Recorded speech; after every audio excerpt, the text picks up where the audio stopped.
São os fenômenos da natureza. Amigos, mais uma vez, boa tarde a todos. Hoje, 17 horas, nós fazemos o estudo, né? Todas as terças, às 17 horas, nós fazemos o estudo do livro dos Espíritos, de Allan Kardec. E nós estamos estudando a parte segunda, capítulo 1 dos Espíritos. Semana passada nós estudamos a 9ª classe, Espíritos Levianos, questão 103. E hoje nós vamos abordar um outro tema muito ligado a essa questão 103.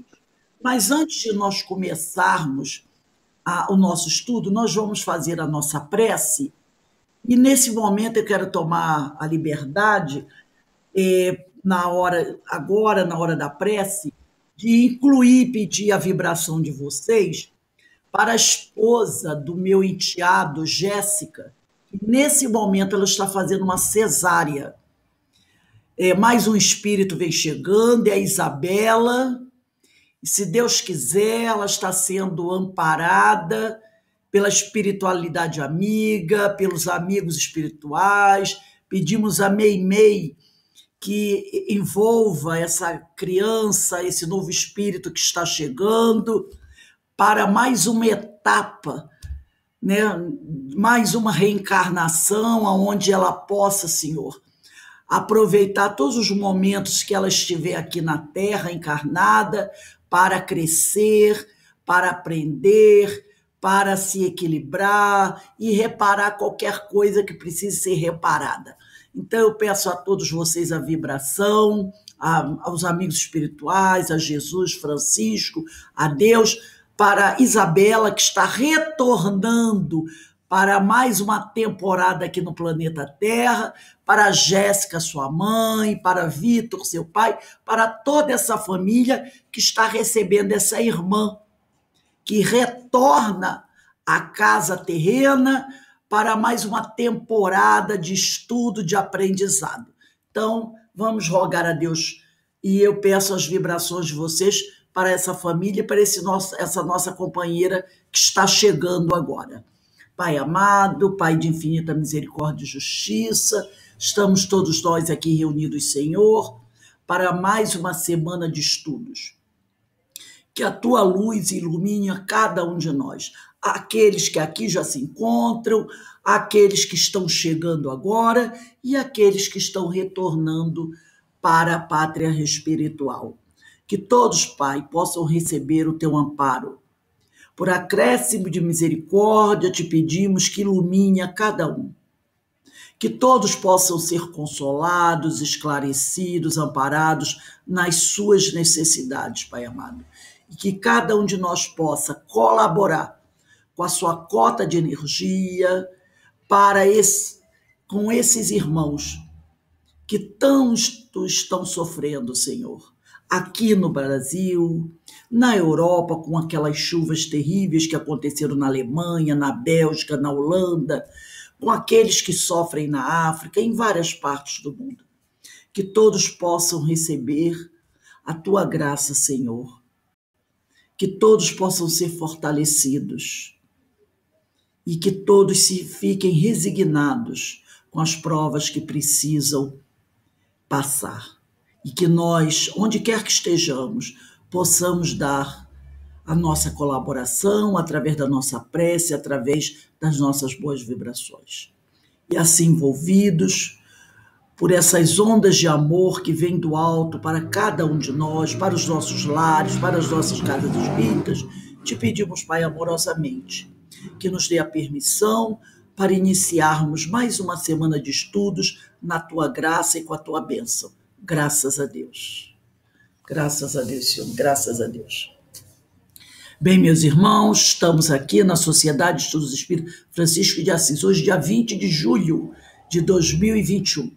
E vamos iniciar o estudo, como eu falei, do Livro dos Espíritos. Na semana passada, nós estudamos a questão 103, que trata dos espíritos levianos. E quando estudamos aqui sobre os espíritos levianos, nós percebemos uma coisa muito importante. Eu vou ler novamente a questão 103 para que a gente possa se localizar. Então, na questão 103 diz assim: são ignorantes os espíritos levianos, maliciosos, irrefletidos e zombeteiros. Metem-se em tudo, a tudo respondem, sem se incomodarem com a verdade.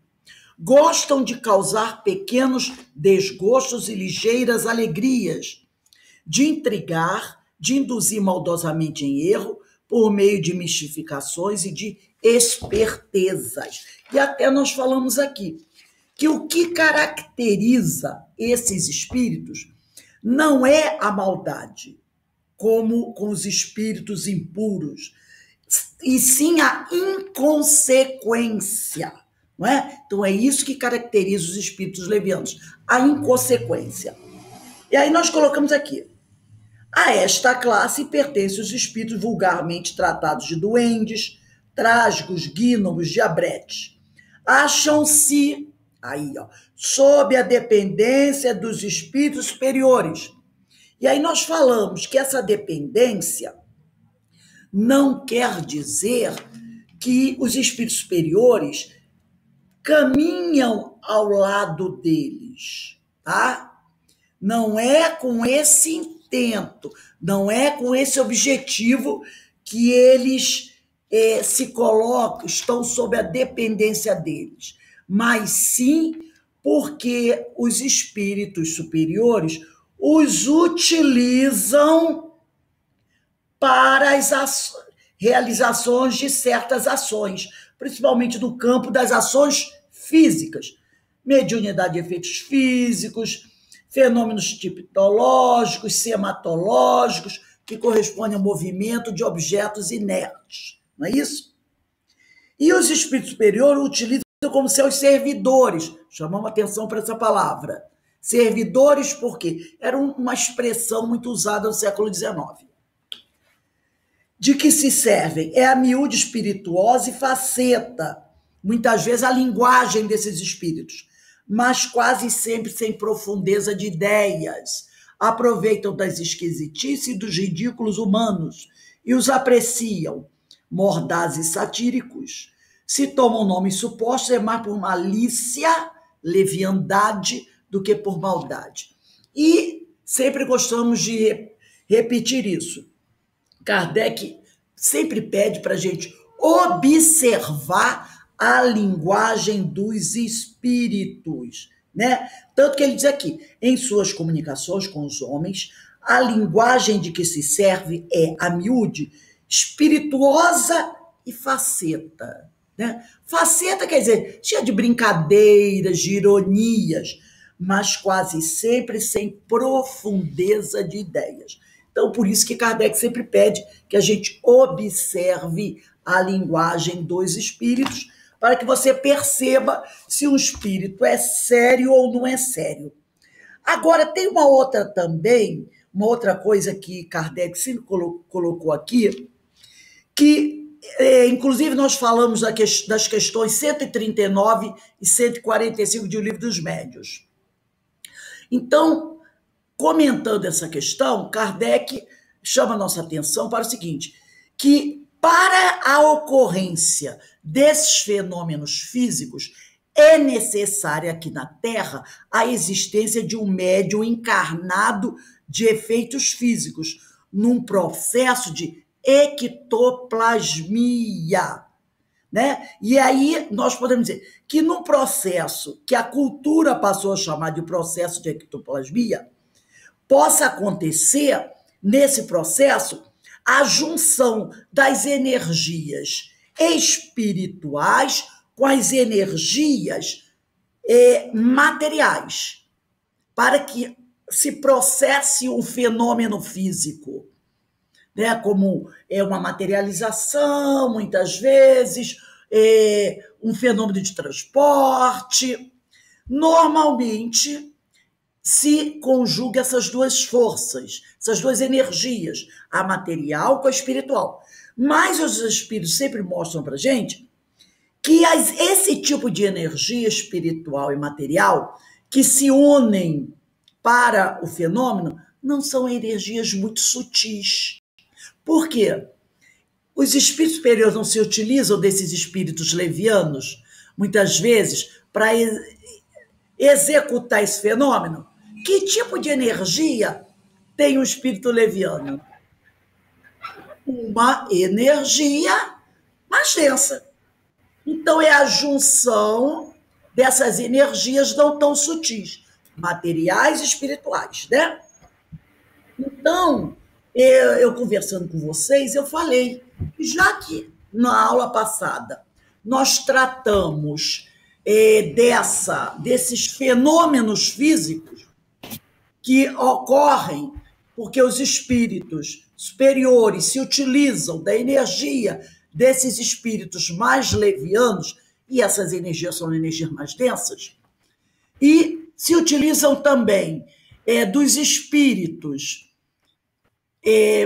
mais afeitos aos fenômenos físicos aqui na Terra, e que essas energias são mais densas, isso se dá o nome de... vai ocorrer daí o processo da ectoplasmia, essa energia que possui o espírito, o ser humano encarnado. Então, eu falei para vocês que hoje a gente ia conversar um pouco sobre ectoplasma, para que a gente possa entender que energia é essa ligado à materialidade que o homem utiliza, ou que os espíritos utilizam, não é? Do médium para promover esses efeitos. Então, nós sabemos que é utilizado a energia mais densa dos espíritos, dos desencarnados, com a energia mais densa dos encarnados, para que possa ocorrer esse processo, esse fenômeno. E essa energia dos encarnados utilizadas é o que ficou conhecida por ectoplasma, processo de ectoplasmia. Então, precisamos saber que esse nome ectoplasma foi um nome dado por Charles Richet. Então, nós vamos conversar um pouco sobre isso. Então, eu vou abrir aqui o ecrã, e é um tema, gente, que todos nós temos que conhecer pelo menos um pouco, para que a gente entenda como isso acontece, tá? Então, nós temos que... E outra coisa que nós vamos ver aqui, esse assunto é um assunto muito... foi muito falado, estudado, até no início do século XX. Aqueles autores mais clássicos, Richet, e vários outros, Gabriel Delane, eles estudavam muito isso. A partir do século XX, meados do século XX, isso deixou... os homens foram deixando de lado o estudo do ectoplasma. Mas isso foi muito estudado no passado por esses grandes estudiosos espíritas e espiritualistas. Então, esse tema que nós vamos estudar hoje está incluso na questão 103 do Livro dos Espíritos. Eu tirei trechos de algumas obras que abordam esse assunto, tá? Então, um dos livros mais importantes que trata esse assunto é esse livro aqui, Um Fluido Vital Chamado Ectoplasma, o autor é Mathieu Tubino. E ele fala assim, a palavra ectoplasma, no singular, dá a ideia de que se trata de algo único, dá uma ideia. Em química, quando se diz cloreto de sódio, entende-se exatamente de que composto se trata, sem nenhuma dúvida. No entanto, parece que no caso do ectoplasma, a situação não é bem essa. Há indícios de que ele é, na verdade, um conjunto grande. Seria mais correto dizer-se os ectoplasmas, tá? No entanto, manterei o singular a título de simplificação. Depois nós vamos ver por que é dito a palavra os ectoplasma. Quem está um pouquinho antenado com os estudos já vai começando a entender por que os ectoplasma. Mas a gente vai usar muitas vezes a palavra no singular. Historicamente, o ectoplasma tem sido identificado como algo que é produzido pelo ser humano, que em determinadas condições pode liberá-lo, produzindo fenômenos diversos. Entre esses fenômenos temos a materialização de pessoas que já morreram. Depois tem uma notinha ali, no pé da página, que nós vamos entender o porquê ele diz as pessoas que já morreram. Então, ele está querendo dar que se vai acontecer uma materialização de um desencarnado, o ectoplasma tem que estar aí nesse processo, tá? Todos os estudos feitos desde o século XIX sobre as materializações de espíritos e os chamados efeitos físicos. Aqui tem a notinha, ó. Coloquei pessoas que já morreram, entre aspas, pois considero que a morte, como fenômeno de desaparecimento, não existe. Por isso que ele botou aqui, ó, pessoas que já morreram. Então ele botou a palavra pessoas que já morreram aqui, entre aspas, porque a gente sabe que a morte não existe, né, nesse sentido. Por isso que ele diz aqui, coloquei morreram, entre aspas, pois considero que a morte, como fenômeno de desaparecimento, não existe. As materializações de espíritos comprovam isso. Então, realmente, se alguém pode ser materializado e entrar em comunicação conosco, é porque essa pessoa não morreu. Então, esse morreram serve para o corpo, mas para a criatura, não. Por isso ele botou entre aspas. Então ele diz aqui, todos os estudos feitos desde o século XIX sobre as materializações de espíritos e os chamados efeitos físicos, todo mundo sabe o que é um efeito físico, né? Demonstraram que esses fenômenos ocorrem somente na presença de pessoas que podem fornecer ectoplasma. Isto leva à óbvia conclusão de que os espíritos não produzem ectoplasma. O desencarnado não produz ectoplasma. Então, esse fenômeno só ocorre na presença de um encarnado que tenha ectoplasma em excesso para produzir o fenômeno. Todos nós produzimos ectoplasma, mas alguns produzem mais. O porquê? Não sabemos. É igual a mediunidade.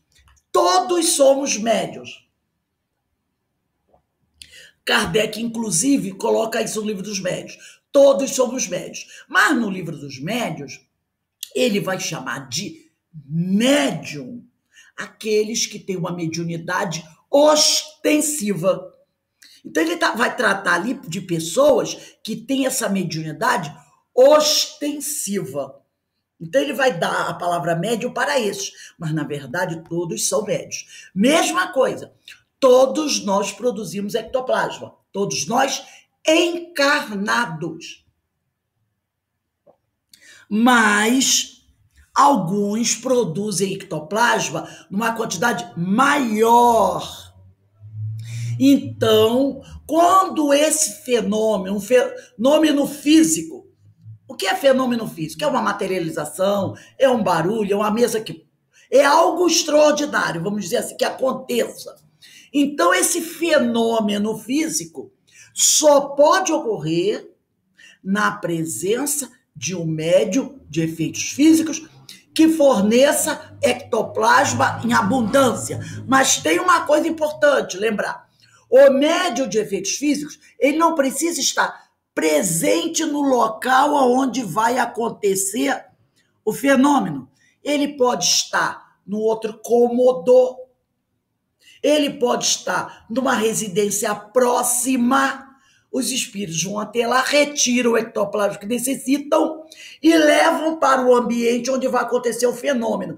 Então, o médium de efeito físico, o médium que está doando ectoplasma, não precisa estar no local onde o fenômeno vai ocorrer. Basta que haja um médium de efeitos físicos com bastante ectoplasma próximo, mas ele tem que estar encarnado, porque os espíritos, os desencarnados, não produzem ectoplasma.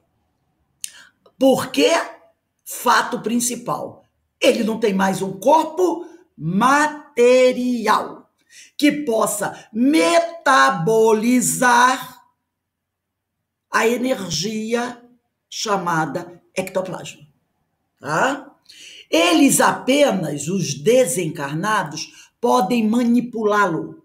Uma observação mais cuidadosa leva, inclusive, à conclusão de que esta manipulação só pode ocorrer com a conivência consciente ou inconsciente dos encarnados que fornecem o ectoplasma. Então, aquele que é o médium de efeitos físicos, ele tem que dar a sua aprovação consciente, se ele está consciente que o fenômeno vai acontecer, ou inconsciente. É o famoso, eu nem sei que sou médium, mas eu tenho muito ectoplasma. Então, espiritualidade, aí é uma conversa de espírito para espírito, que às vezes a personalidade nem toma conhecimento.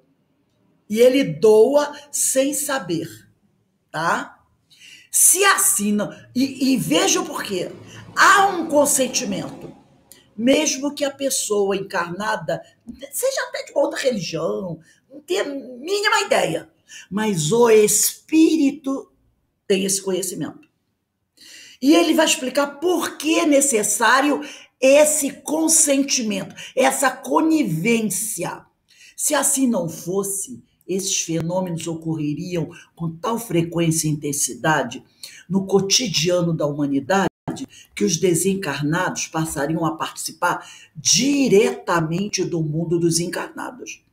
Deste modo, pode-se deduzir que o ectoplasma é um atributo do corpo físico, portanto, da matéria, uma vez que o corpo humano é material, embora seja controlado pelo espírito que ali naquele corpo está encarnado. Então, se não fosse dado uma autorização do próprio encarnado, seria terrível.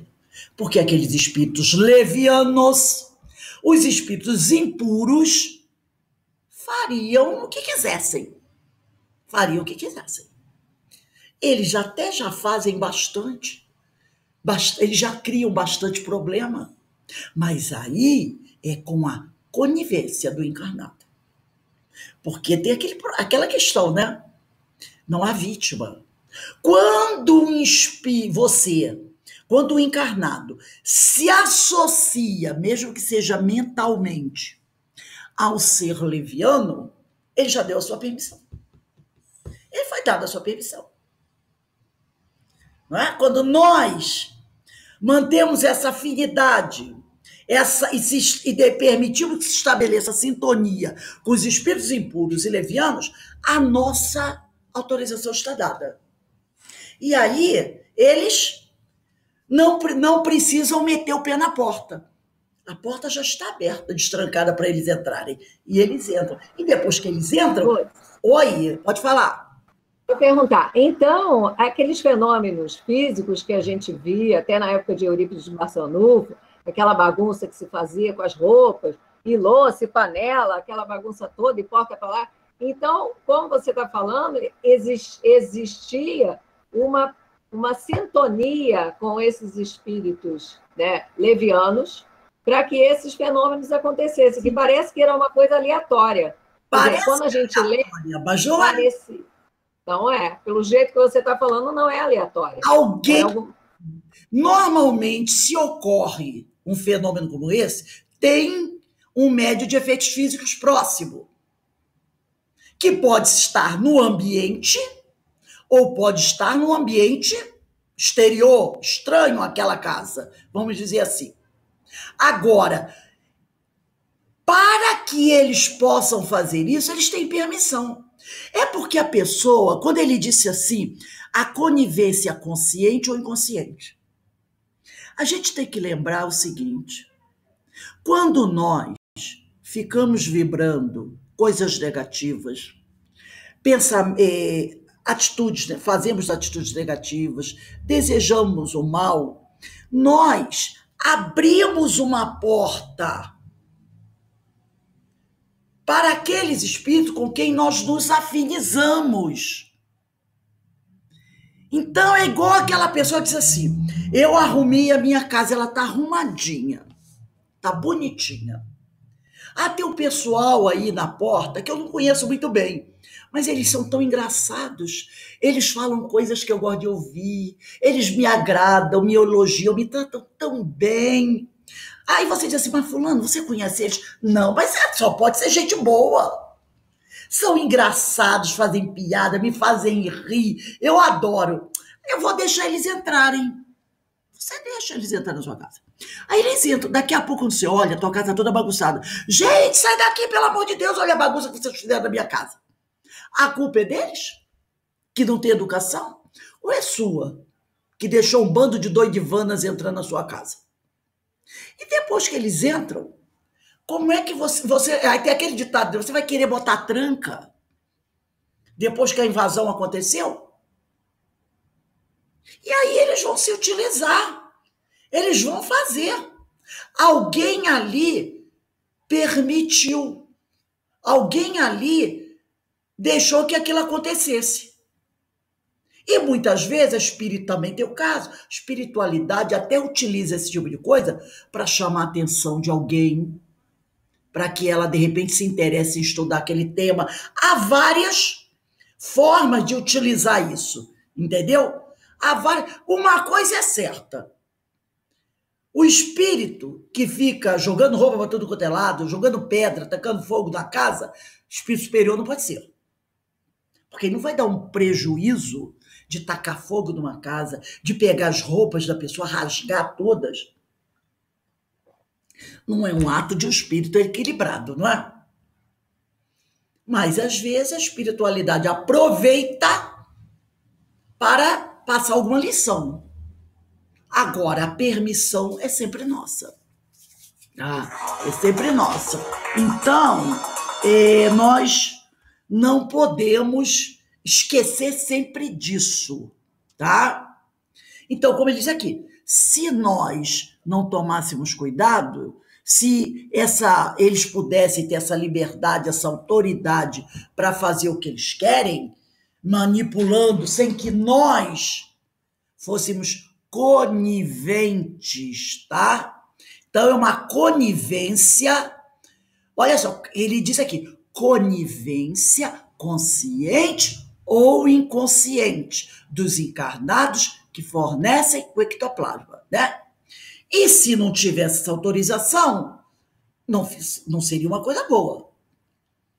Então, eles teriam um controle muito grande sobre isso. Deste modo... Então, Rose, seria uma conivência de vibração. Exatamente. De você permitir... Agora, não a conivência da bagunça, né? Mas a bagunça eu não quero. Mas não é assim que acontece? Você até sabe como a coisa começa, mas você não tem ideia como ela vai terminar. Você vai dizer assim, mas eu não pensei que pudesse dar esse problema. Não é assim que a gente fala?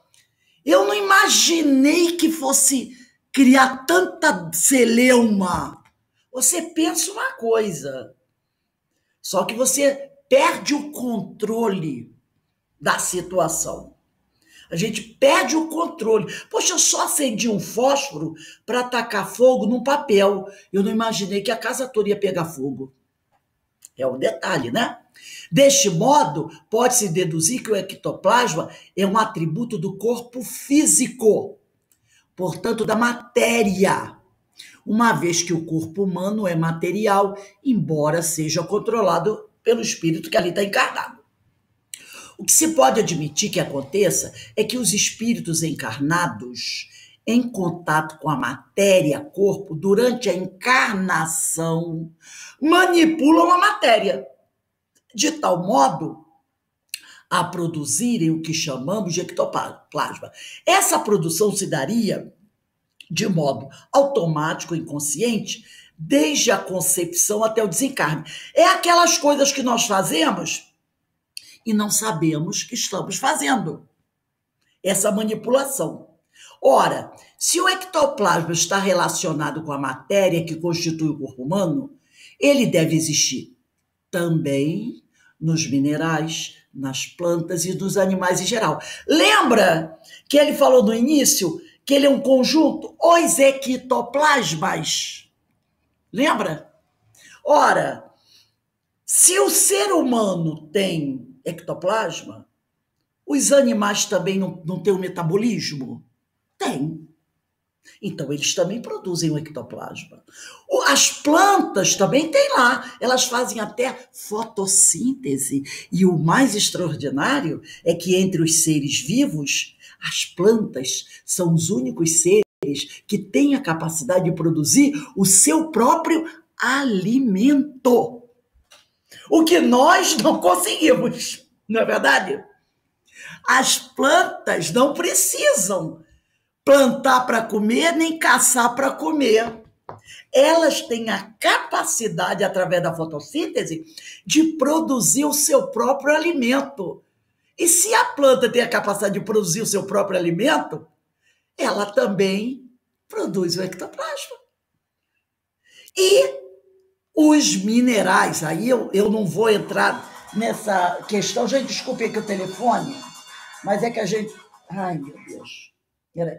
Os animais também, né? Os minerais, como eu estava falando, eu não vou entrar nessa questão dos minerais, porque há uma dúvida aí, né? Sobre princípios inteligentes, passando pelo reino mineral, como Leon Denis. Oh, meu Deus, já desliguei o telefone e ele volta a ligar.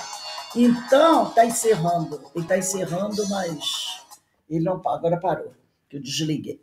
Então, como Kardec, Leon Denis, tem essa questão do princípio inteligente no reino mineral, eu não vou falar sobre ectoplasma nos minerais, tá? Mas nas plantas e nos animais em geral, sim. Porque a planta, ela realiza a fotossíntese, ela produz seu próprio alimento. E os animais em geral também têm todo um metabolismo complexo, seja o animal irracional ou o animal racional, e altamente complexo, né? Esse ectoplasma dos animais, e ele coloca aqui dos minerais, não deve ser igual em termos de complexidade. Claro que não. Há o ectoplasma existente nos seres humanos. Então, por isso ele cita, existem os ectoplasmas, de acordo com o nível evolutivo do ser vivo, o ectoplasma é adequado a esse ser. Então, o ectoplasma do homem é um tipo, o ectoplasma dos animais irracionais é outro tipo, e o dos animais e das plantas é outro tipo. Isso é uma dedução lógica, não é? Esta dedução é fácil de ser feita, uma vez que, ao que se sabe, o ectoplasma não humano, que seria dos irracionais e das plantas, não é suficiente ou adequado para a realização de fenômenos físicos e de materialização. Então, ninguém pode dizer assim, e aquela cadeira se movimentou. Aí fica provado que é um fenômeno, né? Um fenômeno físico. Ah, é que o meu cachorrinho está ali, ele tem muito ectoplasma. Não, não pode, não pode. Já imaginou se o ectoplasma dos animais irracionais e das plantas pudesse ser utilizado para os fenômenos físicos? O que aconteceria? Como é que um espírito desencarnado ia buscar a conivência, consciente ou inconsciente, do cãozinho, do gatinho, do elefante? Se eles são irracionais. jamais poderiam dar essa conivência. Não poderiam, eles não raciocinam, eles não têm a razão como homem. Então seria um assalto a esses seres. Então, eles precisam da conivência nossa. E o único que pode dar esse sim para eles é o único que raciocina. E o único que raciocina é o humano, é o homem. Então, sou do homem, o dos animais, dos seres inferiores, não. Porque não haveria uma autorização. Né? Então, esse ectoplasma não é suficiente ou adequado para a realização de fenômenos físicos de materialização. Se fosse, esses fenômenos ocorreriam livremente pela manifestação de espíritos desencarnados. Haveria interferência direta dos desencarnados no mundo dos encarnados, criando uma grande confusão. E a gente sabe que essa interferência só ocorre com a autorização dos homens. Lembra daquela questão, é que eu não vou me lembrar agora do número dela, aquela autorização, né? Quando Kardec pergunta, interferem os espíritos na nossa vida? Se alguém lembrar aí da questão qual foi, e eles dizem assim, interferem sim, muito mais do que vocês pensam. Aí um dia até a Carmen falou assim, ai meu Deus, eu tinha uma dúvida, mas nós, quando estudamos, chegamos à conclusão, que é 459, influência oculta dos espíritos em nossos pensamentos e atos.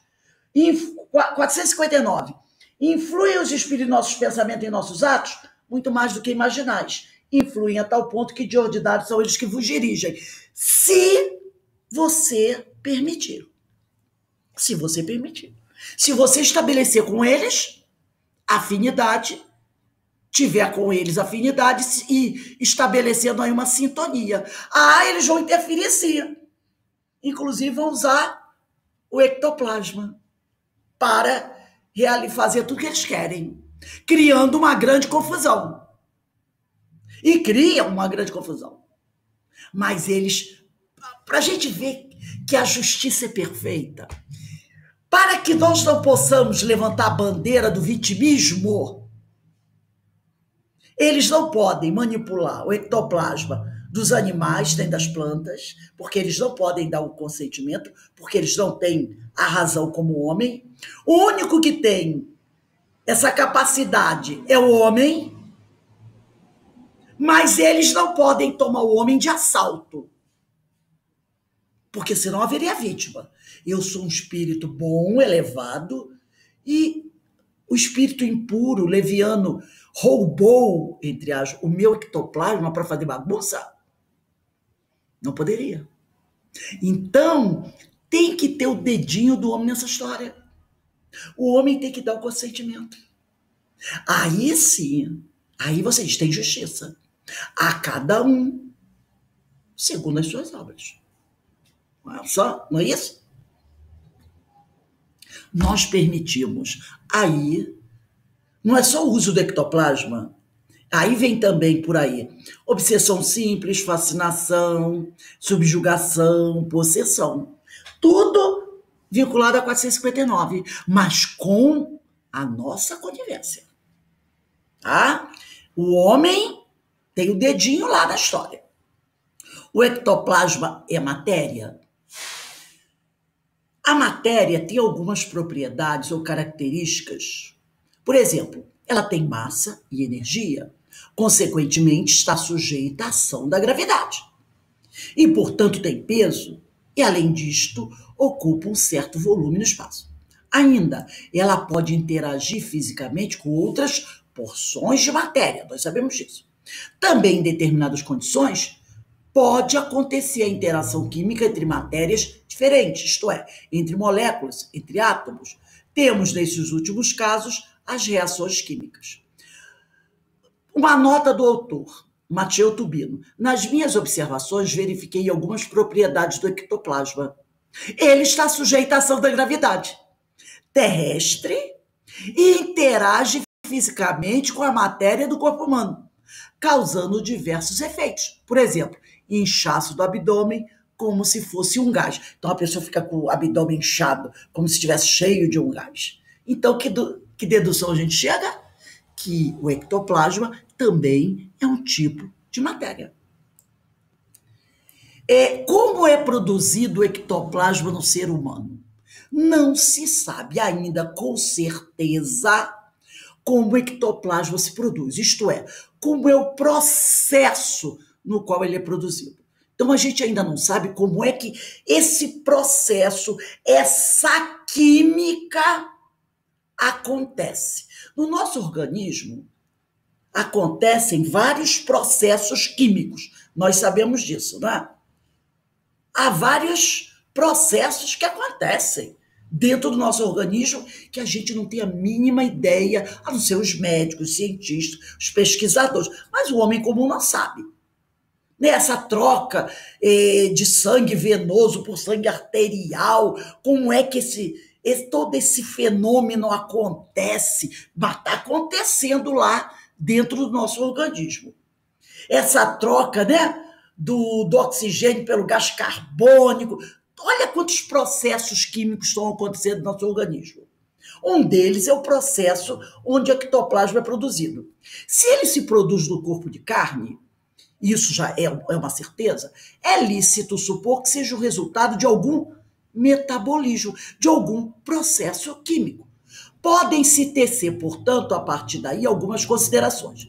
Se admitirmos a existência do ectoplasma dos minerais, e eu sempre boto essa ressalva aí da questão dos minerais, das plantas, dos animais, etc., podemos propor a hipótese de que a nível do ser humano, como nós falamos, o ectoplasma do homem, da planta e dos animais irracionais são diferentes. É tudo ectoplasma, mas cada ectoplasma tem uma característica diferente, porque são seres em níveis diferentes de evolução. Então, a nível do ser humano, o que acontece é apenas a manipulação desse ectoplasma ingerido, juntamente com os alimentos. Se eu estou me alimentando de vegetais, de cereais, e esses elementos têm ectoplasma, eu estou ingerindo o ectoplasma desses elementos, que são metabolizados dentro do meu corpo. Ou seja, o ectoplasma humano seria originário dos alimentos que comemos, dos líquidos que bebemos e do ar que respiramos. Não podemos, é verdade, descartar a existência de outros modos desconhecidos de absorvermos ectoplasma, tá? Tem muita coisa que a gente ainda não sabe. Contudo, para efeito de simplicidade, iremos até aos alimentos, bebidas e o ar atmosférico. Aqui ele diz, né, quando ele falou aqui do item 21, uma notinha do item 21, ele disse assim, no 21, não se sabe ainda como o ectoplasma se produz, isto é, como é o processo no qual ele é produzido. E aqui ele botou uma notinha. Produzido está entre aspas, para fazer notar que, de fato, o ectoplasma não é produzido como se fosse criado do nada. Ele resultaria de processos metabólicos que devem ocorrer simultaneamente com o metabolismo normal dos alimentos, tá? Então, como diz o Mattia Tubino, não podemos descartar a existência de outros modos conhecidos de absorvermos ectoplasma. Mas no estudo dessa obra dele, que eu não vou dar continuidade, ele vai tratar do ectoplasma em relação aos alimentos, às bebidas e ao ar, tá? Aqui eu peguei um outro livro chamado Perispírito, do Zalmino Zimmermann, Provas da Existência do Perispírito, autor. E tem um capítulo 5, onde ele vai tratar do ectoplasma. Então, o Zalmino Zimmermann diz assim, a palavra ectoplasma, do grego ektos, que significa fora, exterior, mas plasma foi criado por Charles Robert Richer em 1850, e ele nasceu em 1850 e morreu em 1935. Médico e fisiologista francês. laureado com o Nobel de Fisiologia ou Medicina de 1913. Interessou-se por fenômenos paranormais, tendo criado a metapsíquica. Ele não era espírita, ele era espiritualista. Prêmio Nobel de Fisiologia ou Medicina. E muitos outros, Paul Guibier, vários outros cientistas estudaram o ectoplasma. Mas não sabemos por quê. A partir dos anos 40, o estudo do ectoplasma sofreu assim, sabe, uma paralisação. Até então, desde a época de Kardec até os anos 40, o ectoplasma era bastante pesquisado.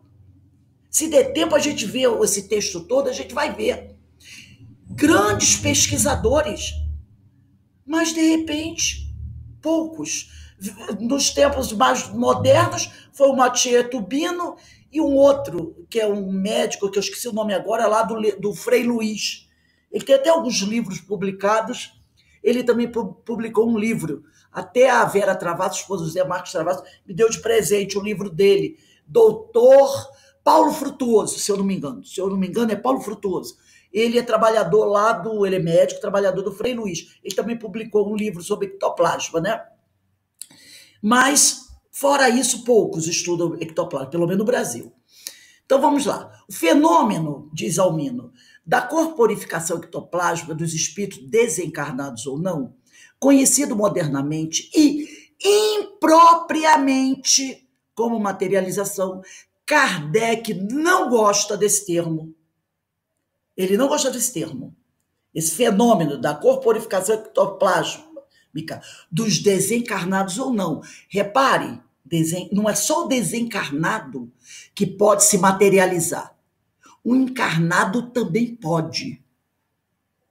O encarnado senta numa cadeira, entra num estado alterado de consciência, o espírito dele se desdobra, com seu perispírito, é claro, e pode se materializar no outro cômodo, estando o encarnado sentadinho lá em transe.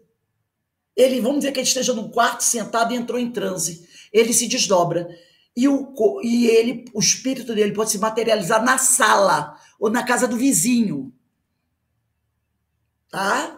Por isso que ele fala, o fenômeno da corporificação ectoplásmica dos encarnados, desencarnados ou não, conhecido modernamente e impropriamente, aliás, como materialização, Kardec denominava-o aparição. Kardec usava o termo aparição e não materialização. Comprovando em bases experimentais a natureza espiritual do ser humano, representa uma das mais expressivas contribuições do espiritismo para o desenvolvimento do saber. É que tanto na materialização, ele usa esse termo, dos espíritos desencarnados, como na automaterialização do médium, é ele, o médium, se automaterializando. Ele não está materializando, ajudando a materializar outro espírito, e sim ele mesmo. O processo acontece porque o perispírito dos manifestantes aglutina o ectoplasma disponível.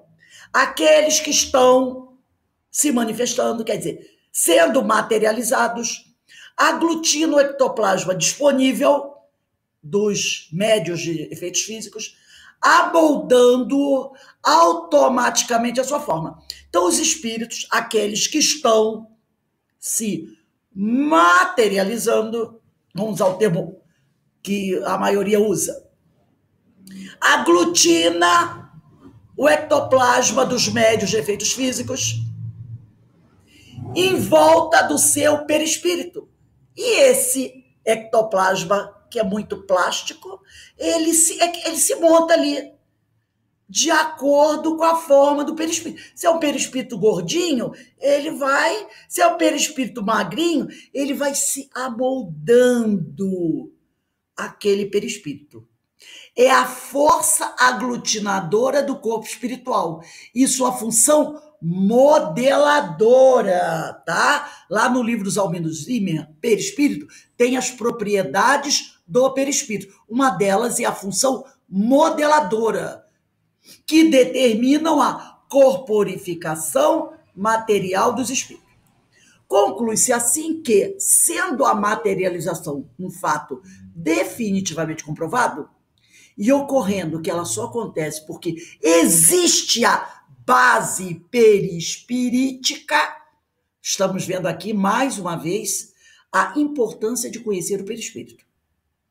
Não se prova a existência do psicossoma, como se demonstra a interação entre os mundos físicos e espiritual. Vou ler de novo. Não só se prova a existência do psicossoma, que é o perispírito, como se demonstra a interação entre os dois mundos, a ligação, o intercâmbio entre os dois mundos, porque só se pode efetuar uma materialização com o auxílio de um encarnado. Então, é ação de desencarnados com ação de encarnados. Trabalho conjunto, materialmente falando e energeticamente falando. Ao lado da materialização mediúnica, propriamente, registra-se um tipo de materialização que se pode chamar de extramediúnica, ou, como é mais conhecida, anímica, ligada ao ser humano. Duas espécies de ocorrência podem ser registradas nesse processo. A automaterialização, que é quando o encarnado materializa o seu perispírito, o seu espírito, e a materialização inanimada. Então, nós vamos ver como se processam as duas. Materialização anímica, extramediúnica, é aquela que o médium pode realizar. Então, nós temos a automaterialização. Ela pode ser completa ou parcial. Ele está sentadinho, dormindo no quarto. E aí ele materializa só a cabeça dele na casa do vizinho. Ou a cabeça e o tronco. Ou, se ele quer assustar, só as pernas, só as mãos. Imagine você estar na sua casa e ver um par de mãos na sua frente se materializando e batendo palma. Olha a loucura. Ou uma cabeça aparecendo na sua sala, girando, abrindo e fechando o olho. E você olha, meu Deus, é a cabeça do meu vizinho. Imaginou a cena? Pois é isso aí. Automaterialização. Ou que pode ser tangível, você pode ir lá e apertar o nariz da cabeça, que o nariz está na face daquela cabeça, ou você pode tentar tocar a mão e a sua mão passa através. Não tangível. É isso aí. A automaterialização. O encarnado se automaterializando. E a materialização inanimada. Então, ele diz aqui, na automaterialização é o próprio médium que se desdobra e, afastado do corpo físico, passa a aglutinar, reunir em seu perispírito o ectoplasma que ele mesmo produz. Aqui, o médium não vai buscar ectoplasma em outro médium de efeitos físicos. Não. Se ele vai produzir sua automaterialização, ele tem ectoplasma suficiente para produzir o fenômeno. Pode até ser que, dependendo do que ele quer fazer, ele até pegue ectoplasma de um outro encarnado para somar ao dele. Tudo é possível, não é? Vamos dizer que ele quer fazer algo grandioso. Eu tenho bastante ectoplasma, mas eu vou precisar de um pouco mais. Então, eu sei, se eu estou num estado alterado de consciência, eu tenho essa noção. Que o meu irmão, meu pai, minha mãe, ou outro vizinho tem também ectoplasma, é médio. Eu vou lá e pego um pouquinho dele, somo com o meu, estamos encarnados os dois, e eu produzo o fenômeno. Mas eu tenho condições, se sou médio de efeitos físicos, de utilizar o meu próprio ectoplasma. Então, eu passo a aglutinar em volta do meu perispírito o ectoplasma que produzo, materializando assim total ou parcialmente. Interessante observar que tal processo só pode acontecer, quer dizer, pode acontecer normalmente, até sem que o médium deseje, não importando se permanece desperto ou em transe, porque ele pode estar fazendo inconscientemente. Inconscientemente. Então, mesmo que ele não tenha consciência do fato, o espírito pode realizar isso. Entra em transe ou até num desdobramento do sono, tá? E ele pode realizar esse tipo de coisa. Ele pode, num desdobramento do sono, proceder a esse tipo de atividade. Não importa se ele está desperto ou em transe. Ele entra em transe e ele realiza isso. E muitas vezes você pode entrar em transe estando no estado de vigília. Você está aqui conversando com alguém e de repente você entra em transe. A pessoa que está do seu lado, às vezes, nem percebe que você está em transe. Às vezes o transe é tão rápido, quer dizer, é rápido para o outro, mas para o espírito dá tempo de fazer o que ele quiser. Não é? Nota do autor, em qualquer tipo de materialização, aliás, o médium tanto pode ficar em transe como não, dependendo das condições do trabalho. Na automaterialização, é o próprio espírito do médium que se materializa temporariamente, afastado do carro físico. Carro físico é o corpo. Por que ele usa o nome carro? Porque o corpo físico leva o espírito de um lado para outro. É um meio de transporte do espírito, o corpo físico. Então ele usa o termo carro físico, mostrando-se com a sua personalidade, tá? E também, dependendo do médium, né? Dependendo do médium, ele pode até proceder a esses fenômenos sem entrar em transe. Dizem que o Chico fazia isso. Lá em Pedro Leopoldo, quando ele começou a realizar esses fenômenos, ele muitas vezes dizem que ele não estava em transe, não. E ele realizou muitas vezes, até que Emmanuel virou para ele e disse assim, vamos parar com isso. A partir de agora, você não vai fazer mais esse tipo de fenômeno. A partir de agora, você vai materializar sim. Vai continuar materializando, mas você vai materializar livros. Esse negócio de materializar espírito para por aqui. A partir de agora, você vai ser um médio de materialização, sim, mas de materialização de livros. E a partir dali, ele começou a psicografar. Mas no início, eles se reuniam na casa de um companheiro que ficava lá no interior, de uma casinha, e eles se reuniam e ele materializava. Doutor Bezerra, Emmanuel e outros espíritos lá, né? Produziam muitos fenômenos de materialização. E muitas vezes diziam que ele não estava em transe, né? Mas era um grande médium. A automaterialização, que também pode ser completa, que é muito rara, com todos aqueles famosos detalhes, ou parcial. Comumente só a cabeça do médium é suscetível de aparecer sob condições especiais. Ela pode aparecer sob condições especiais tangível, tá? Ela pode, sob condições especiais, ser tangível. Tangível é aquela que você pode abraçar, né? Como Chico falava, como Divaldo contava algumas histórias, que você pode abraçar até o espírito. Dificilmente, porém, apresenta alguma luminosidade mais significativa. Fato que, aliás, também acontece com as materializações não tangíveis. Dificilmente essas materializações aparecem, têm uma certa luminosidade mais significativa, tá? Até por causa da energia envolvida dos espíritos levianos e dos médiuns, que normalmente são espíritos que ainda têm uma energia muito densa. Então, dificilmente, não quer dizer que não possa ter, mas ele diz aqui, dificilmente, porém, apresenta alguma luminosidade mais significativa, tá? Se a automaterialização já não é comum, a materialização anímica de objetos inanimados é mais rara ainda, tá? É aquela de você ficar materializando objetos por aí. Essas não são tão comuns assim. Materialização já é algo um pouco complicado, né? De você se obter. No livro O Ser Subconsciente, de Gustavo Gelei, outro estudioso do ectoplasma, e muitas pesquisas ele fez, são chamados clássicos, né? Ser Subconsciente, Gustavo Gelei, publicado pela FEB. Gelei diz assim, Gelei, tendo pesquisado muito, até exaustivamente, o ectoplasma, formulou teorias necessárias ao entendimento da matéria, de modo a apresentar todas as contradições aparentes e possíveis para depois destruí-las pela razão esclarecida.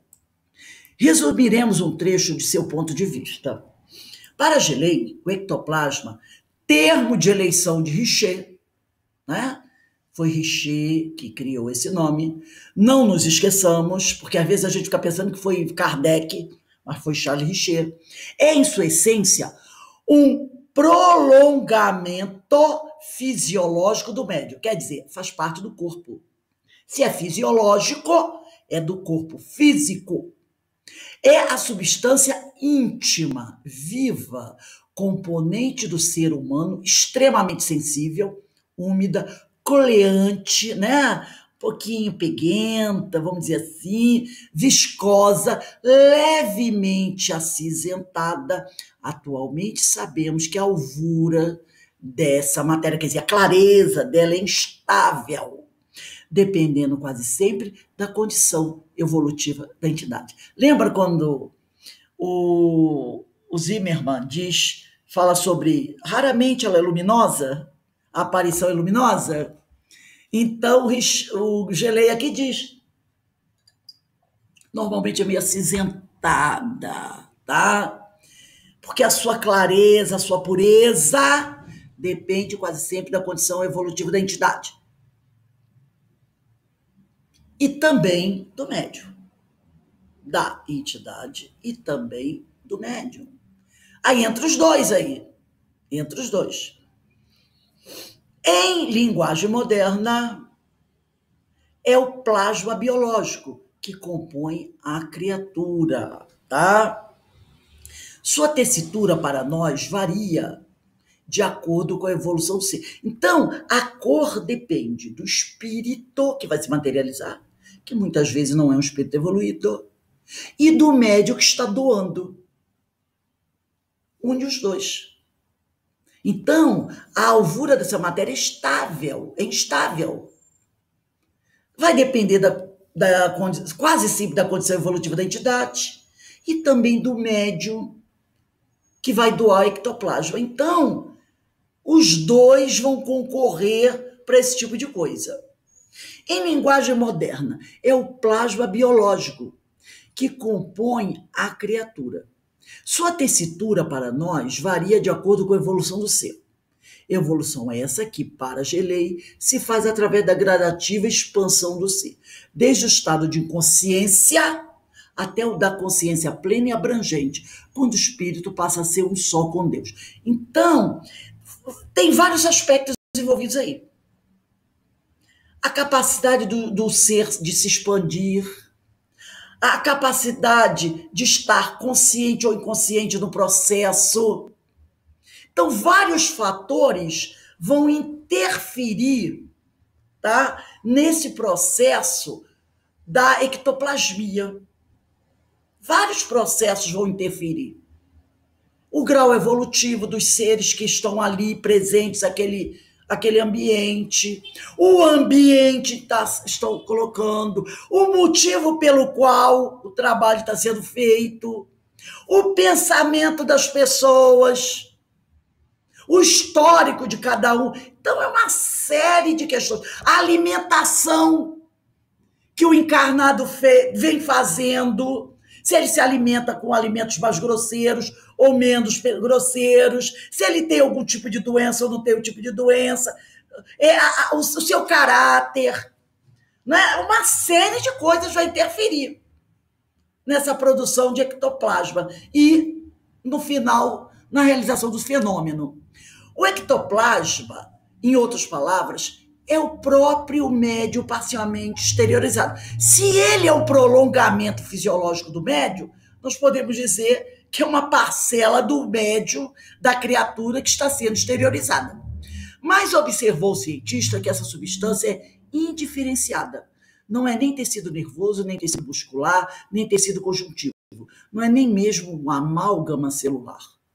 É substância única, que obedece a comandos de organização e de desorganização do ser subconsciente, podendo tomar todas as formas da vida, trazendo em si mesmo o movimento da própria vida. Então, é uma substância única, diferenciada das outras, que o corpo produz. Olha quantos mistérios nós ainda temos para descobrir sobre o corpo físico.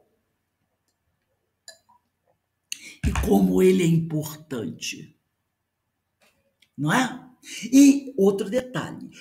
A porção de ectoplasma que sai do médium, ela retorna para o médium. Daí a importância do asseio do ambiente onde vai o fenômeno ocorrer. Asseio de limpeza física mesmo e limpeza espiritual. Quando o trabalho a ser realizado é um trabalho organizado por um grupo bastante concentrado nas questões do bem, a espiritualidade, a boa espiritualidade, antes do fenômeno acontecer, eles chegam no ambiente, eles fazem a esterilização do ambiente com ozônio para matar todas aquelas bactérias astrais que podem estar naquele ambiente, naquela sala, que foram colocadas ali pelo pensamento dos homens.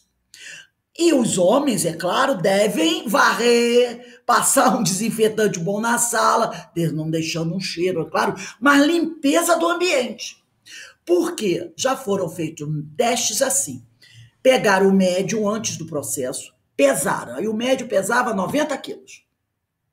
Aí ele exterioriza o ectoplasma. Aí, durante a produção depois que ele exterioriza o ectoplasma, eles pesaram o médio, viram que o médio estava pesando 70 quilos.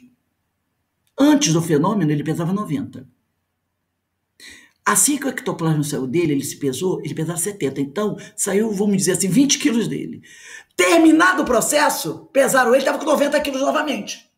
Então, aquele ectoplasma tem um peso, lembra? Ele sofre a ação da gravidade, ele tem um peso. Ora, se o ectoplasma ele sai do corpo e ele fica rodando pelo espaço, ele é sinuoso, ele sobe em parede, ele desce em parede, ele abre pelo chão, depois ele retorna para o interior do corpo do médium. Ora, se você está produzindo aquela reunião sem nenhum cuidado, sem a colaboração da espiritualidade superior, esse médium pode ter problema, hein? Seríssimos problemas. Daí é que essas reuniões, hoje, atualmente, só ocorrem em ocasiões, ou melhor, só devem ocorrer em ocasiões muito especiais e realizadas por grupos muito sérios e responsáveis. Então, eles aqui obedece comandos de organização e de desorganização do ser subconsciente, podendo tomar todas as formas da vida, trazendo em si mesmo o movimento da própria vida. No livro História do Espiritismo, capítulo 18, de Arthur Conan Doyle, todo mundo sabe quem é, né? O autor do personagem Sherlock Holmes, ele também era espiritualista. E ele escreveu o livro História do Espiritismo, que todos os espíritos deveriam ler esse livro. No capítulo 18, Arthur Conan Doyle trata somente sobre ectoplasma. O capítulo 18 é Ectoplasma, do livro História do Espiritismo, do Arthur Conan Doyle, autor de Sherlock Holmes. E ele vai narrando assim, eu tirei um trecho desse capítulo 18.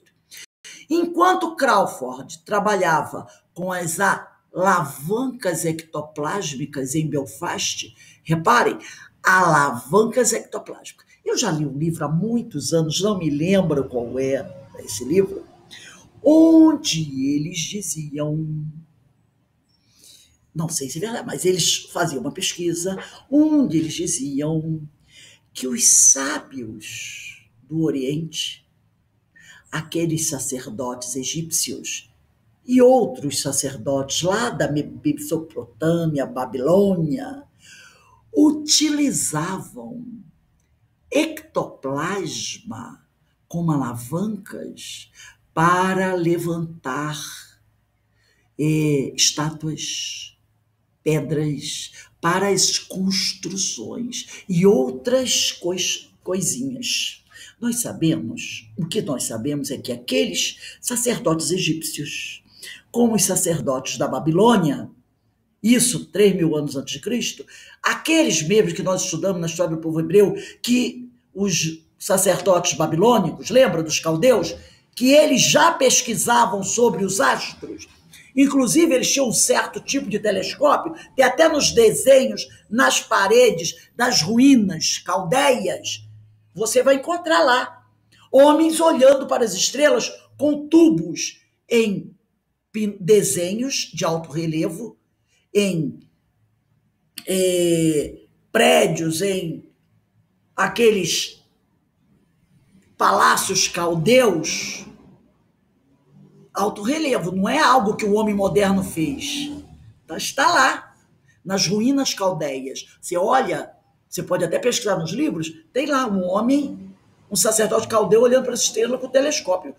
Como dizem por aí que o telescópio só foi inventado na Idade Média, eu quero saber como é que aquele caldeu tinha um telescópio em alto relevo de umas ruínas, com mais de 3.000 anos. Isso é outras questões para a gente discutir, né?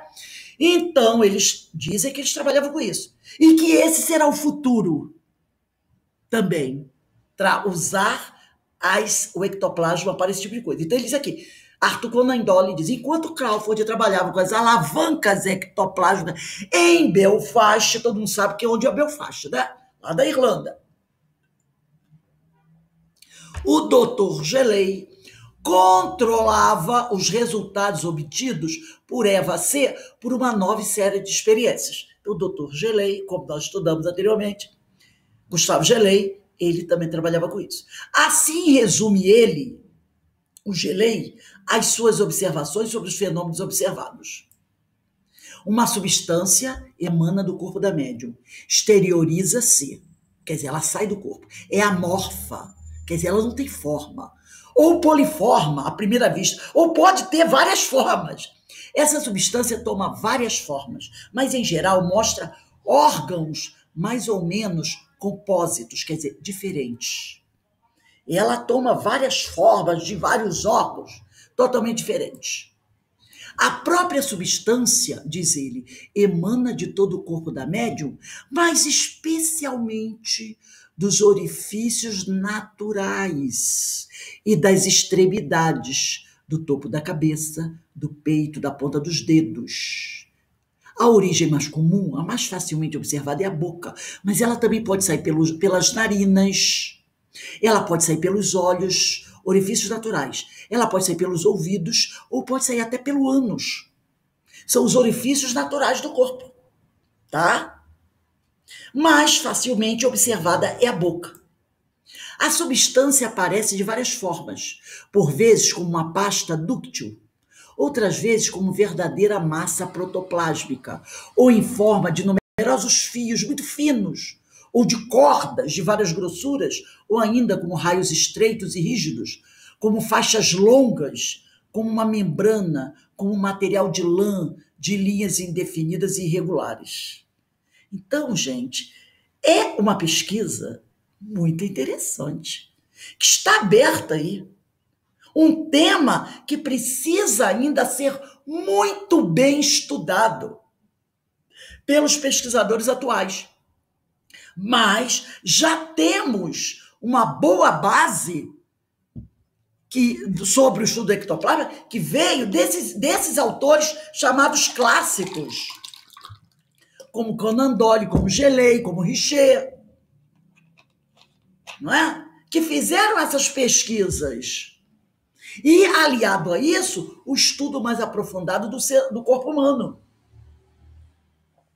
Para a gente entender como esse processo se realiza no nosso corpo. E não é como, que metabolismo é esse que produz essa substância tão diferenciada?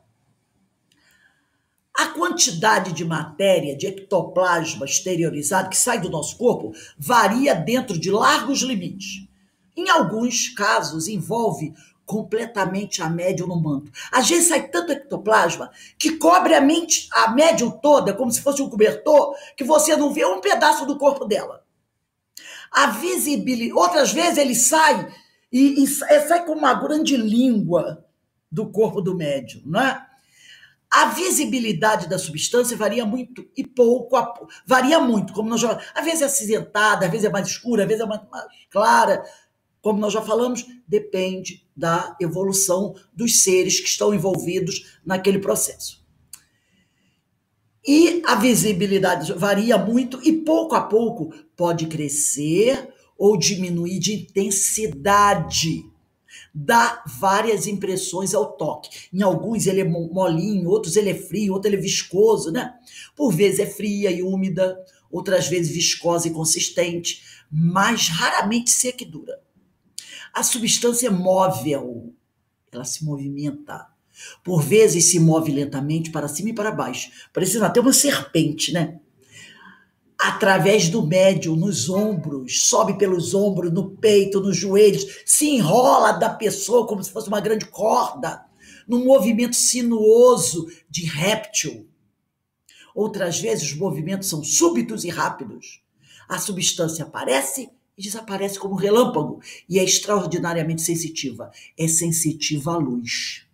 Então, normalmente, essa luz forte, essa luz material, tá? Ela é sensitiva à luz material. Essa luz da Light, da Enel, tá? E ela pode surgir e, de repente, desaparecer. E ela tem movimentos. E é sensitiva à luz material. Já estudamos sobre isso. Sobre a luz espiritual e a luz material. Coisas totalmente diferentes. Só nos foi possível dar uma parte da magistral análise descrita pelo Dr. Gelei. Ele mesmo diz que o que ele trouxe na obra foi apenas uma parte do que o Dr. Gelei falou, tá? E eu tirei uma parte dessa parte. Sua passagem final trata de um aspecto importante. E ele destaca uma parte final da descrição do Dr. Gelei, que diz assim: durante todo o fenômeno da materialização, o produto formado está em óbvia conexão fisiológica e psíquica com a médium. A conexão fisiológica, por vezes, é perceptível sob a forma de um fino cordão ligando a estrutura, quer dizer, o ectoplasma, à médium, o que pode ser comparado ao cordão umbilical, que liga o feto à mãe. Mesmo quando esse cordão não é visível, a relação fisiológica é sempre estreita. Então, existe essa ligação, mesmo que eu não perceba a ligação do ectoplasma ao corpo. É igual quando o espírito se desdobra. A gente sabe que aqui a gente fala aquele cordão de prata, na realidade é uma extensão do nosso perispírito.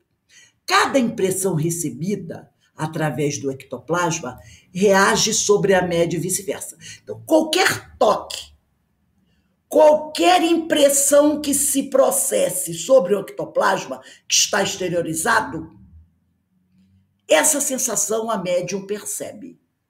E ela também, qualquer impressão sobre ela também reage sobre o ectoplasma. A sensação reflexa da estrutura coexiste com a da médium. Numa palavra, tudo prova que o ectoplasma é a parte exteriorizada da própria médium. Então, se alguém fizer algo com a médium que está ali em transe, liberando ectoplasma, der um tapa nela, apertá-la, o ectoplasma vai reagir. Ele pode desaparecer, ele pode retornar para ela, entendeu? E qualquer ação sobre o ectoplasma, a médium sente. Então, isso mostra o quê? Uma ligação fisiológica e psíquica com a médium. Ela está naquele comando, consciente ou inconsciente, do ectoplasma. Qualquer reação sobre ela, o ectoplasma reage. Qualquer ação sobre o ectoplasma, a médium reage. Então, deu para compreender?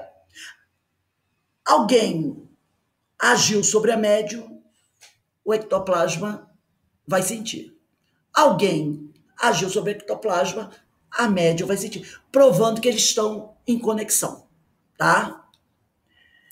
E para a gente encerrar, eu trouxe aqui do livro, um livro antigo, Curso Dinâmico do Espiritismo, de José Herculano Pires, do capítulo 14. José Herculano Pires, pai da Terezinha, né? É Terezinha Pires, se eu não me engano. Não, Heloísa Pires. Pai de Heloísa Pires, uma palestrante espírita, né? Eu conheci uma pessoa que tem um conhecimento da doutrina maravilhoso. Heloísa Pires. Ele era um profundo estudioso da doutrina, um profundo estudioso de Kardec. Tão profundo o conhecimento dele de Kardec, que Emmanuel, orientador de Chico Xavier, declarou que José Herculano Pires foi o metro que melhor mediu Kardec. Que entre os humanos da atualidade, foi aquele que melhor estudou e conhecia Kardec. Tanto que ele disse que Herculano Pires foi o metro que melhor mediu Kardec. Palavras ditas por Emmanuel. Então, a obra de Herculano Pires é uma obra altamente respeitada. Então, nesse livro, Curso Dinâmico do Espiritismo, no capítulo 14, Herculano diz assim: o perispírito, é lógico que eu trouxe um trecho, tá?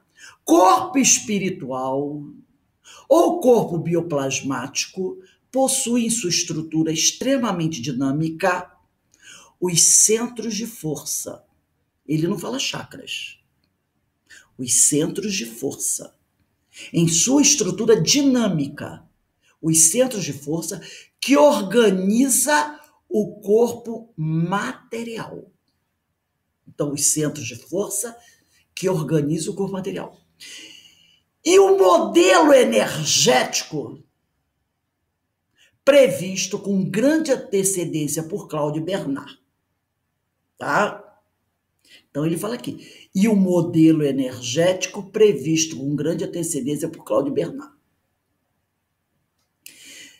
Os pesquisadores russos, diz Herculano, compararam esse corpo, visto através das câmaras Kirlian de fotografia paranormal, em conjugação com o telescópio eletrônico de alta potência, a um pedaço de céu intensamente estrelado. Esse é o corpo da ressurreição espiritual do homem. Entenderam? Quando Paulo fala, se há corpo material, também há corpo espiritual. Quando fala, Jesus ressuscitou.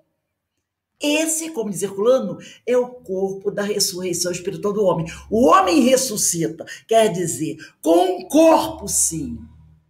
Não o corpo material, o corpo espiritual. Então, esse corpo é o modelo energético que Herculano diz que Cláudio Bernard previu lá no passado.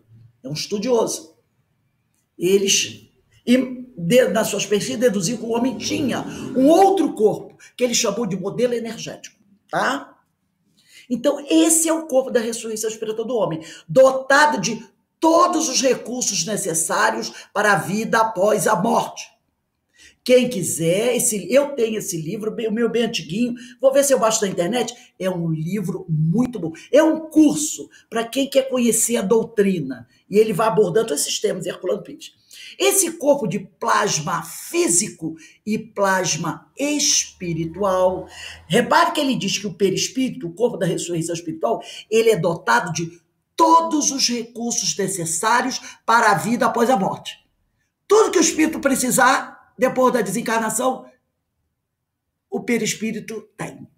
Então, esse corpo de plasma físico e plasma espiritual vai perdendo seus elementos materiais na vida espiritual, na proporção exata da evolução do espírito. Então, quer dizer que, ao desencarnarmos, nós ainda levamos alguma coisa, nós ainda levamos alguns elementos materiais no nosso perispírito. Por quê? Porque ainda somos espíritos imperfeitos. Daí a gente vê a razão do choque anímico nas mesas de desobsessão. Para poder ajudar o espírito que lá se manifestou, desencarnado, porque também tem encarnados que se manifestam na reunião mediúnica, para irem se libertando desses elementos materiais que ele carregou com ele depois desencarnado. Então, conforme o espírito vai evoluindo, ele vai se libertando desses elementos materiais da vida espiritual, na proporção exata da evolução do espírito. Nas pesquisas russas, verificou-se que na produção de fenômenos mediúnicos, de movimentação de objetos, lembra que nós estudamos sobre a sematologia? Não é? Nós falamos sobre isso, dessa movimentação de objetos que nós estudamos na aula passada, não é isso? Movimentação dos corpos inertes pelas forças espirituais. Então, nós falamos das mesas girantes, não é isso? Então, nas pesquisas russas, verificou-se que na produção de fenômenos mediúnicos de movimentação de objetos sem contato, levitação e transporte de objetos, o elemento empregado é o plasma, o que confirma as pesquisas de Richer e de Notzing sobre o ectoplasma.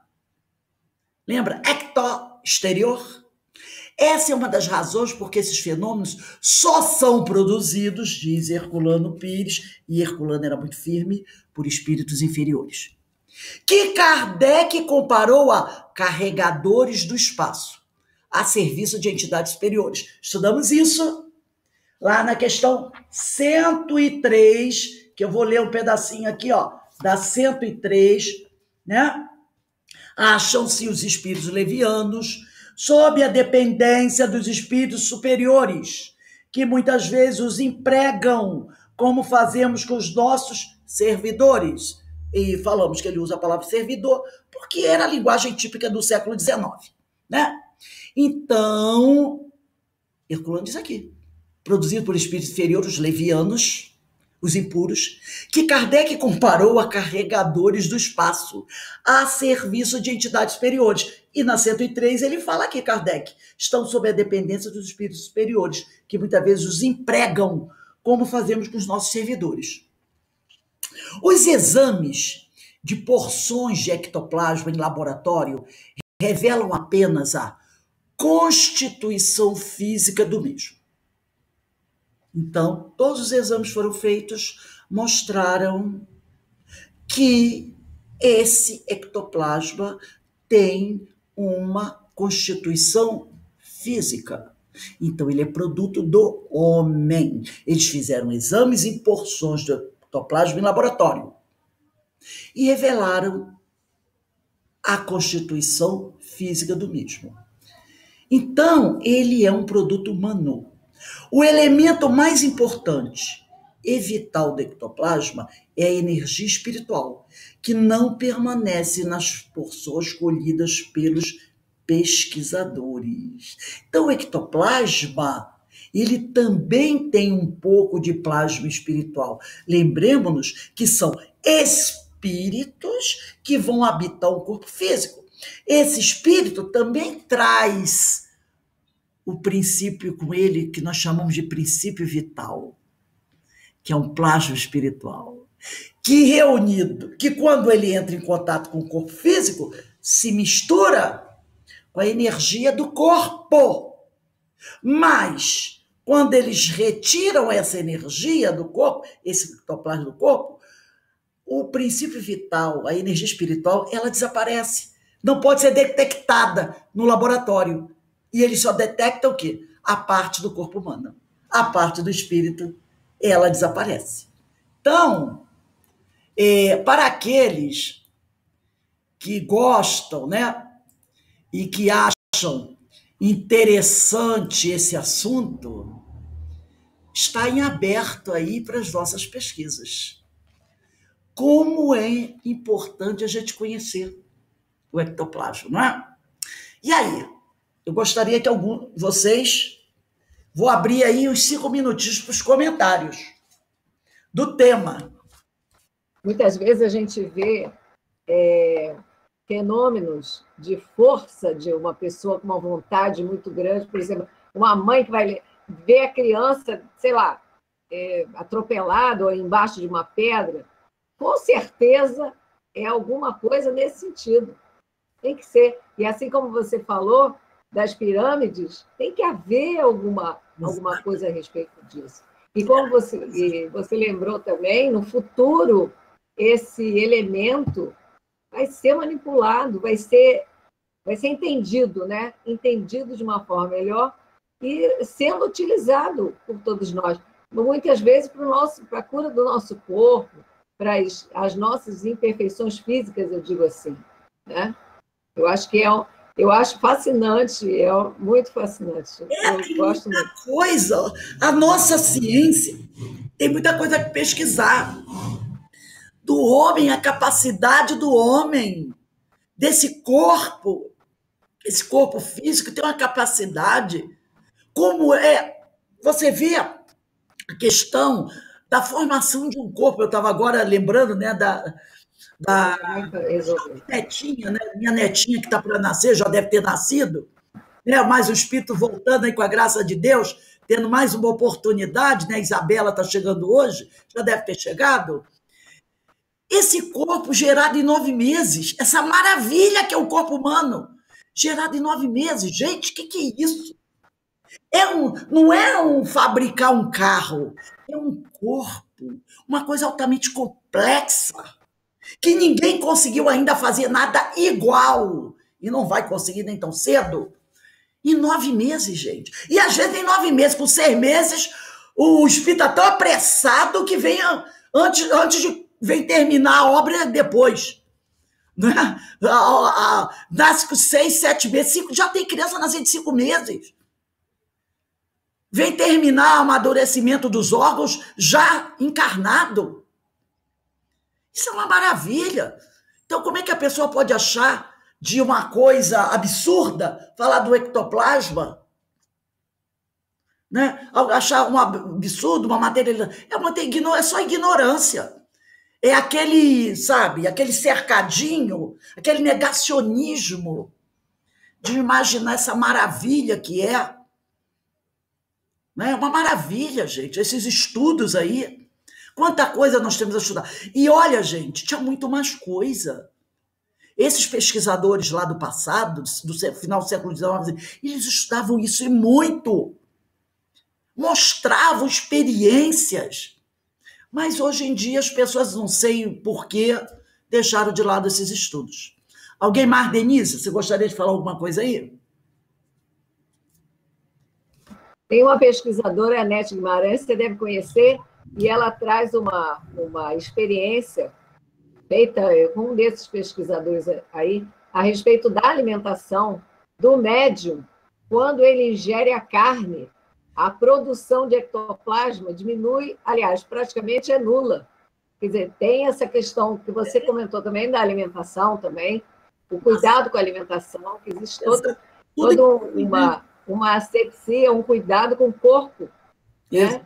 Com alimentos mais leves, mais menos álcool, drogas, tudo isso influi. Fala, Denise. Um tema muito interessante, muito intrigante, né? Eu só queria estar 5 minutos dentro de uma pirâmide assistindo a aula de um sacerdote egípcio daquela época ou de um sacerdote caldeu lá 3.000 antes de Cristo para ver esse troço acontecendo. Os caras faziam cirurgia plástica, os sacerdotes egípcios faziam cirurgias do cérebro, só com pontos de acupuntura.